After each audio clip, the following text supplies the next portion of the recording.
Joining us to discuss the German election results is Rainer Zietelmann, a historian and sociologist, and the author of The Origins of Poverty and Wealth. Good to have you with us, Rainer. Thank you. Now, what's your initial response? Were you surprised by the results? No, I'm not happy about it because I think everything will go on like it was before. You know, all these crazy things that we have today in Germany started with Angela Merkel. And of course, the new chancellor, who will be Friedrich Merz, he's better than Angela Merkel, but he's in the coalition with he will be in a coalition with the Social Democrats. And things that we should do, for example, lowering taxes, deregulation, and spend much, much more for defense, and especially to stop this crazy planned economy, what they called energy transition. All these things that should be stopped, it will not be possible together with the Social Democrats. And so this is a big disaster, what we have today. Interesting. I did see a report suggesting that the new projected chancellor, Friedrich Merz, had another approach to immigration. What have you seen on that front? Yes, he has. This is correct. But he came too late with this because there was a poll yesterday and more than 50% blamed his party for the problems with migration. And this is correct because it started all with Angela Merkel in 2015. And he should have said much more before. It was our fault, I excuse and restart you. He did it, but only 3 weeks ago, and this was much too late. And he has another approach, but the problem is that, you know, they have only 28%, so they need a partner for the government, and the partner will be the Social Democrats. And the Social Democrats, with them, it's not possible to have a complete different migration policy, and it's not difficult to have a complete different tax and economic policy. This is the problem.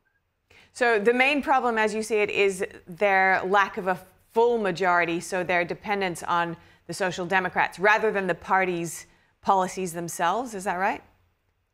Yes, both. The party, the CDU, is in a way divided. You have their conservatives, center right, like Merz, for example. But you have a lot of people also in the party who believe in the policy that Angela Merkel did. So these are, in a way, two parties in one. And this is one problem. And the other problem is that they have only 28%. So they have to work together with Social Democrats. And all the things that I believe Friedrich Merz would do or would like to do will not be possible. Okay, let's turn to U.S.-Germany relations. Merz has vowed to make deals with Trump to increase trade and military cooperation.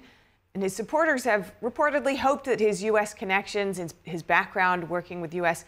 Companies might help in dealing with Trump. Do you expect anything to shift on that front?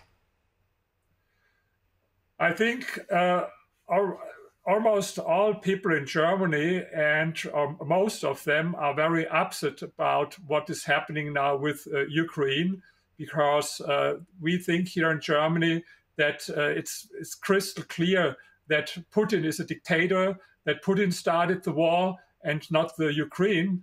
And so people here are very critical, or extremely critical, with what Donald Trump is doing now. You know, I have a differentiated position to Donald Trump. I like some things very much that he did, even in the first time when he was in office. For example, lowering taxes, deregulation, and now, for example, suspending US aid. All very great. I agree with it, and I'm very happy what Elon Musk does. But I'm not happy how he acts with Russia. I think, you know, I believe in the policy how Ronald Reagan did it, and I think someone who believes in what the way how Ronald Reagan did will never support Trump. And so people in Europe are very upset about this, what's happening now with Ukraine. Democracy is a big issue right now in the public sphere, in international relations. We saw J.D. Vance earlier last week at the Munich Security Conference warning of a grave threat to Western values from within Europe. And then, as you mentioned, and he was right. Sorry, yes, he was right. I support everything that he said with the freedom of speech. We have a big issue in Europe. We have an issue in Germany, and I support this. What he said.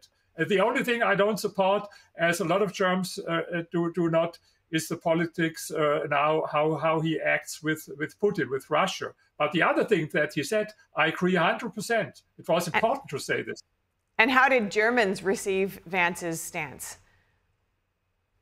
Mixed. Some said, yes, he's right. He has a point. We agree. But others were shocked. Not so much about this, what he said about free speech.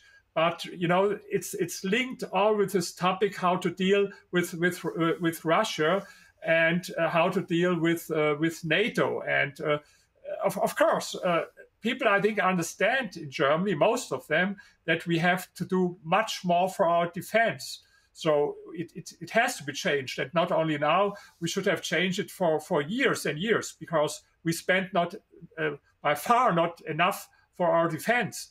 But this is one thing, and the other thing is who you blame for the war. And I think it should be crystal clear. It's not the fault of Ukraine. It's not the fault of Zelensky. It's very clear here that the attack, that the dictator was Putin, what he did, and that you have to be strong against him, very strong, not any kind of appeasement. Well, that's all we have time for, unfortunately. Thank you so much for your time and your thoughts today, Rainer Zietelmann. Great to speak with you. Thanks a lot. I appreciate it. Thank you.